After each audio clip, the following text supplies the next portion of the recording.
Well, welcome back to my model railway. Welcome back to my model railway. It is 28th of May and it's time for another little update on what I've been doing over the last month. So last time with my first video, the intent was to just do a little video to share with the fellow members of our model train club over here. And I was not expecting it to be sort of found by people in the big wide world and a whole bunch of people to subscribe to a channel. I didn't realize I had a channel. Anyway, thank you and welcome. Alan Small asked where in this crazy world we're located. Well, we live in Victoria, British Columbia, which is on Vancouver Island off of the west coast of Canada. So pretty much as far west as you can go without getting your feet wet. We're pretty close to Vancouver, about an hour and a half ferry ride away from that big city. Victoria is the capital of BC and it's a smallish city. And there's somewhere between a dozen, 20 members of our model train club, or British model train club over here. So hello everyone in the club. We have a virtual meeting on Sunday, and welcome back to everybody else and anyone else who stumbles across this video. I am flattered that people found it interesting, and I will try and do more of these and share my progress, and thank you. So what I've been working on over the last month or so is primarily the first chunk of scenery, and I have a hill, and this is probably further along than any layout I've managed to build since my teenage years. I've had a few layouts that have got as far as plywood with track and all wired up, but this is the first that's actually got as far as the scenery stage, even if it's just beginning. Woohoo! That's quite an achievement. So just to step back and show you the layout. The layout is a big U with a pair of double tracks that run up and around on that U shape. And here we have a junction that goes off with a double track. It climbs up. You see where the train is parked. And then it goes to the helix, and then down to the storage yard down below. So this is the first target for the scenery, and it's a wood frame with the blue styrofoam or polystyrene stuff on top, providing the basic structure, and plaster of Paris providing the actual sort of contours and surface on top of that structure. So here's some of the blue stuff that's roughly hacked into shape here at the entrance to the tunnel. That will be getting some plaster of Paris coming up in the next batch. And you can see here, some of it is applied on above this layers of thin sort of styrofoam sheet, courtesy of the dollar store, very, very cheap. And then the plaster is just spooned on and worked into rough shape with a spoon, and then as it sets, I come along with my fingers and a little water spray gun and just sort of keep massaging it until I get the sort of consistency and surface that I want. First time I've ever worked with plaster of Paris, and it's not too bad. I would definitely recommend it. Anyway, there needs to be more work done up top of the hill. I got as far as I could before I need to get this bridge finished. So I've been putting a bridge in place to provide part of the scenic break for where the scenery ends. So it's just some plastic girders. Thank you, Daniel. You may recognize your girders that I've now put to further use. The bridge deck is more of this coroplast stuff that is used for sign making. I have tons of it. And then there's what's going to be the walls is just balsa wood on top of that. So the plan is that will be a scenic break at the end of the world. And there'll be some other trees and all that kind of stuff. Trains will disappear into the depths of the unknown beyond the bridge and then down the spiral. So that's as far as I've gotten with the landscaping stuff, and so far I'm pretty pleased with it. I have Hornby tunnel portals. So this is one of the stone ones, and if you've seen these at all, they're very green. Like they look like very, very moldy stone. So I didn't quite like that. I liked the structure and the shape, but I've slapped on a few different types of acrylic gray and sort of just not fully brushed it on, but just sort of halfway to dry brushing kind of thing. And that's really broken up the green. It still shows through in some places, and I think that's kind of not a bad effect. So the other tunnel portal over here is another Hornby one. It's the brick one, and I'm a lot happier with that. So that's just going to get a bit of sort of a wash to give it some mortar effect between the bricks. And I've got another one of those over here on the other side of the layout. This is the other hill. I haven't even begun on this one yet. It's just a basic structure to park tools on so far. And so the tunnel with the light shining through at the end of the tunnel. The other tunnel portal on the other side is, I think, a North American made one. I have no idea where that came from originally. Picked it up, used at some show of many, many years ago. So the next thing I've been working on over the last month or so has been control panels. Now this is the panel I built for the storage yard down below. There it is. 11 tracks and a loop at the end to return. So here we go, 11 tracks, each with its own switch to turn the circuit on and off, and a couple of the tracks have multiple circuits. I was thinking of DMUs.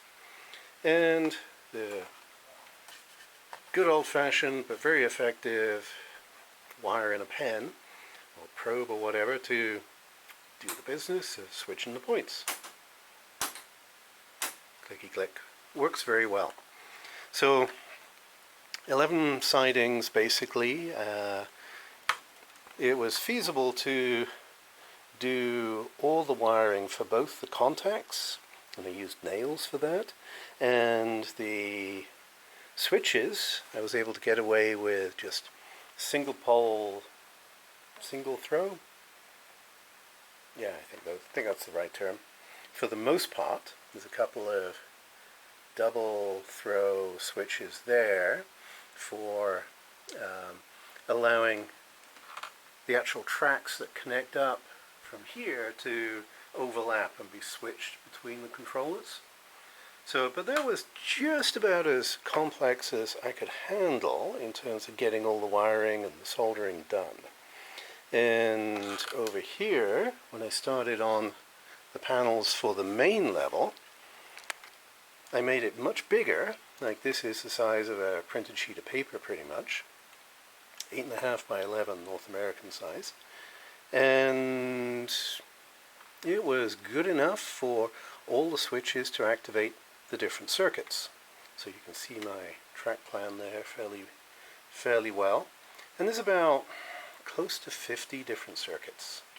So as you can imagine, the wiring got to be, it's a bit of a rat's nest. It all works. I've got it structured in such a way that I can trace issues that go wrong. And I've been running this in this form for about a year, a little under a year. So it is proving to be workable. But there's no room there to get more wiring in to do the probe contact thing for activating the point motors. So I built another control panel. So you can see it's considerably smaller than the other panel. And I whacked nails in, got ready to do some soldering, and I just found myself looking at it and realized, yeah, okay, I now have to wear glasses to see things close up, and that's not going to improve as the years go on. So I decided this isn't going to work. It's not only is it going to be a pain to solder up, just look how close some of those studs are, but it's going to get harder to see, particularly in the evenings and stuff. So that panel came off, and I printed up another track diagram, and I just do these in PowerPoint and then do the final prep in Corel Draw. And this one is going to be just for the point motors. So side by side with the other panel, control the circuits with this one, set the routes here, and it's going to need about 50 of these switches. So I've decided to make life easier on myself rather than soldering on the nails again, which is never fun. I've got these momentary contact switches I got from eBay somewhere in China quite a few years ago and never found a use for. Well, they are just the right size for this. So I've put a few in as a test, and I have a little test rig over here where I've been proving the concept. Do they work? Let's test them out. Yes. This is going to do the job. There, the point motor works. So, I'm starting to make some progress on this again. The first target is getting the points on the far side of the layout done, so I don't have to walk over there every time I want to send a train across the layout. So the premise of the layout, I'm going to use my knee to balance this on here, is it's a double track main line. Yeah, probably easier to show on this one. This has got the whole circuit. So it is a double track main line that sort of loops around the outer edges of the U. So here's the two tracks that come in from the storage yard. They join the double track circuit and they go around and around. I wanted to be able to run trains. I want to watch trains. I want to be able to run long trains. So that's the whole premise behind this layout. But as you can see, the trains only come in from one direction. So I need a way to change direction for the trains to send them back down the helix to the storage yard. So that's what this little track here, running across here, with a few sidings coming off of it, is all about.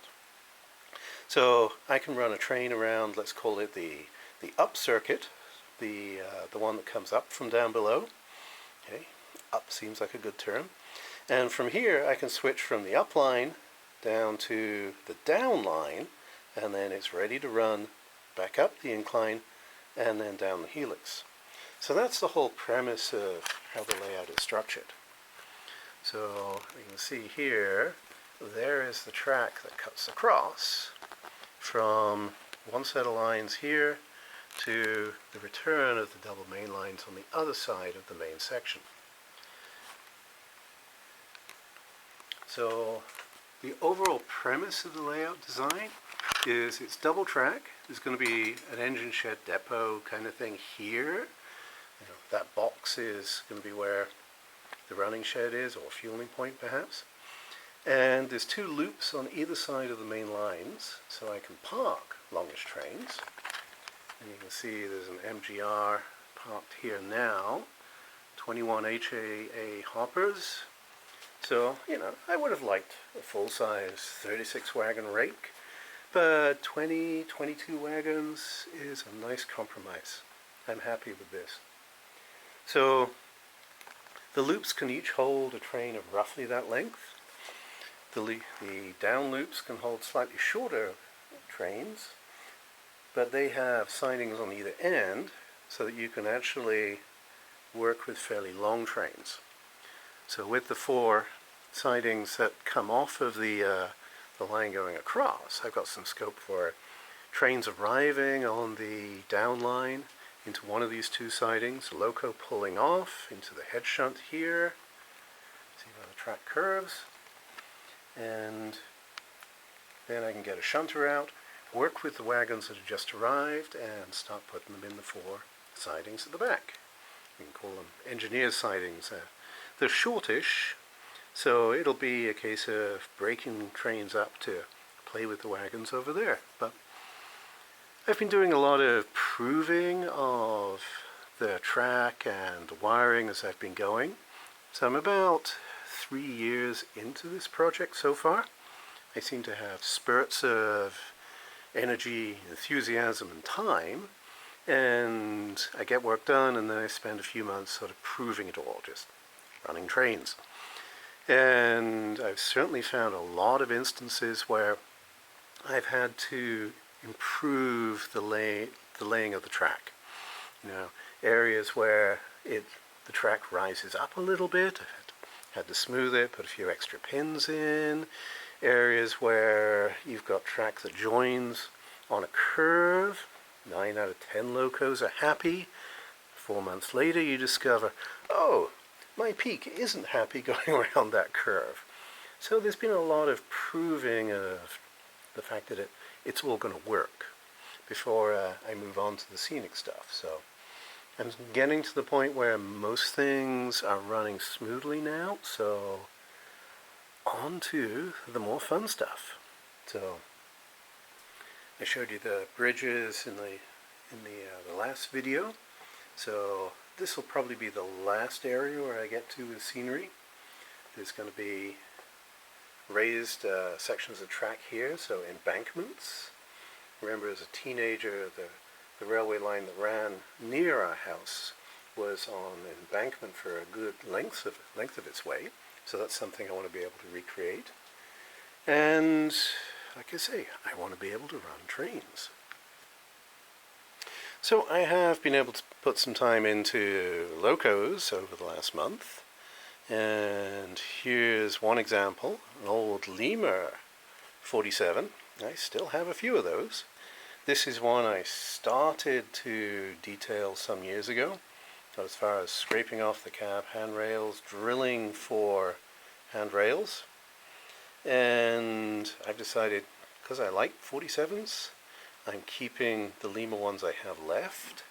I've sold a fair few off, but all the ones that I've done work on over the years, I am keeping.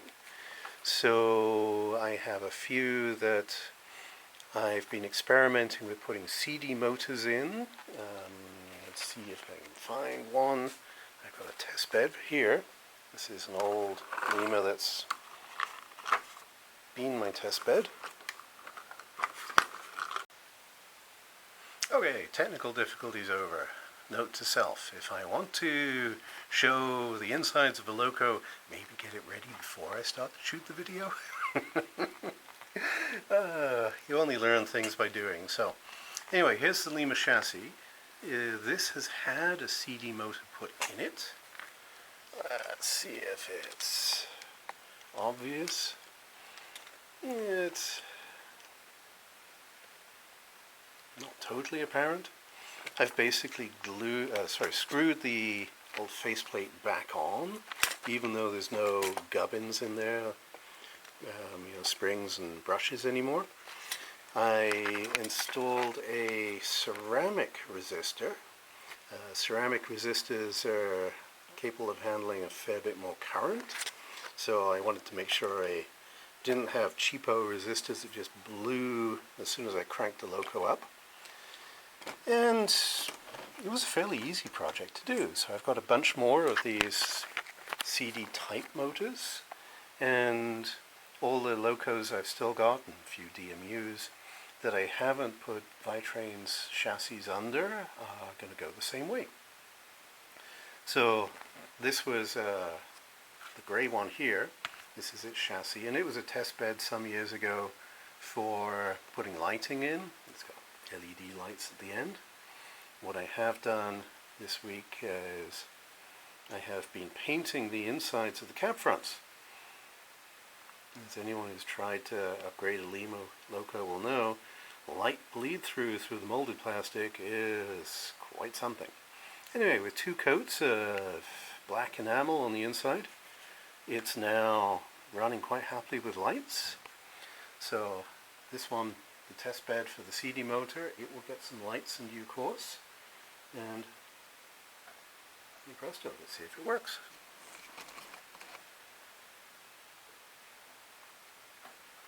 Let's put it on the other track.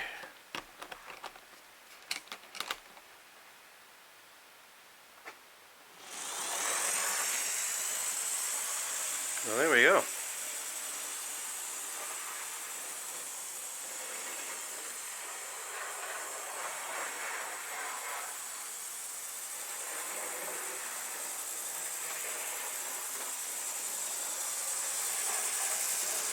Does the trick. It runs a lot more reliably than the old original Lemur motor, so I'm going to persevere with my remaining Lemur ones.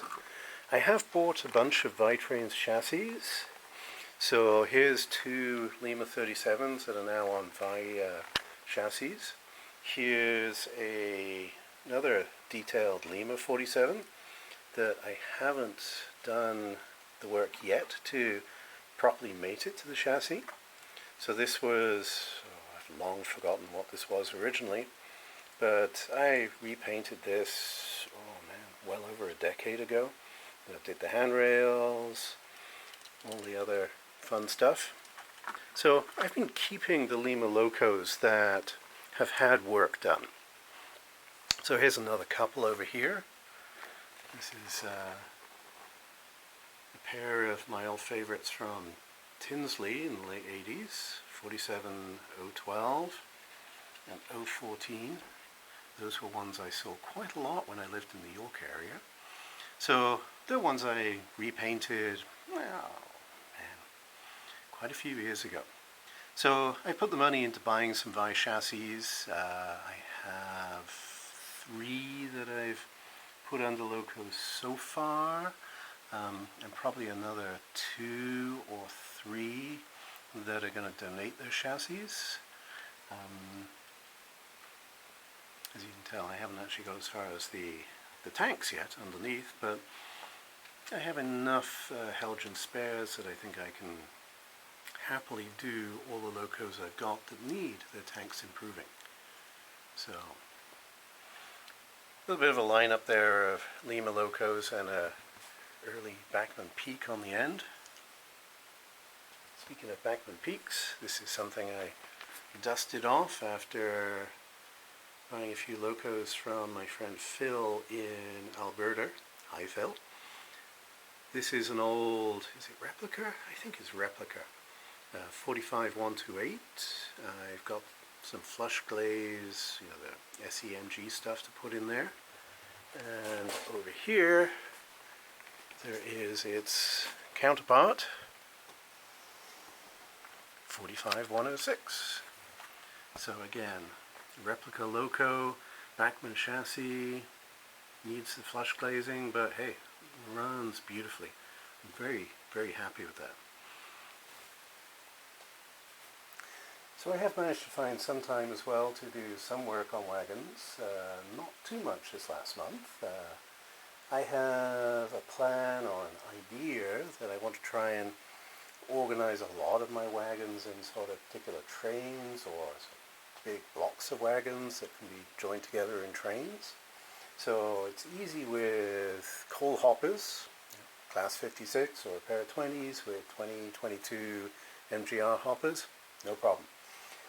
With the departmental stuff, which I have a big interest in departmental stock, it's a lot more entertaining, a lot more scope for doing different things. So I have one train I've been trying to assemble, which is going to be a sort of spent ballast or engineer's spoil train. And so I've been rounding up wagons from different sources, different tubs and storage boxes from decades past, building a few more kits that I've had stashed away, and I have quite a lot of kits I've stashed away over the years. And I'm starting to form this one train that will be just old open wagons for spoil. So this train is sort of taking shape here. It's got some other sort of bolster and flat wagons on the back currently that will split off eventually and form another train, but many of them were in the same storage boxes, so they've come out to get some exercise together and a lot of running to prove that they work smoothly. And anyone who saw the last video may remember I have a liking for 3-link couplings, so that takes a bit of work in itself to prove and get right. Yes, I am a member of the International Order of Modelling Masochists. I like three-link couplings. So here's a couple of ancient, and I mean really, really ancient, old Hornby 16-tonners. Haven't yet decided if they're going to stick around, but there's a few of them. They definitely need rewheeling, these two, before they can actually run. These are incapable of moving under their own steam or in a train without coming off the rails. But a lot of what I'm doing here with this particular train right now is just proving it. Proving the wheels, proving the wagons are actually capable of running, proving the couplings work, going around the whole layout.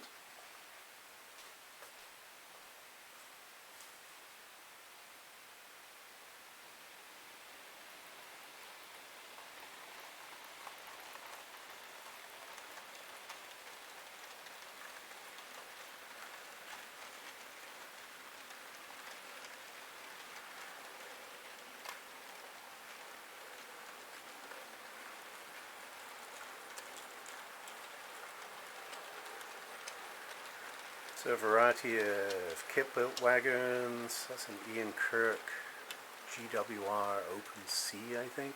Totally ancient. Mix of ready to run, anything from these antiquated Triangle Hornby ones from decades ago through to some relatively recent Bachmann ones in there. I recently scored a pack of 3 of those Eastern style steel opens, so they've been a nice addition to that train. So, shall we run a few trains? Maybe give you all a sense, hopefully, of where I'm heading with all of this?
And that's the spot they switch from one controller to another.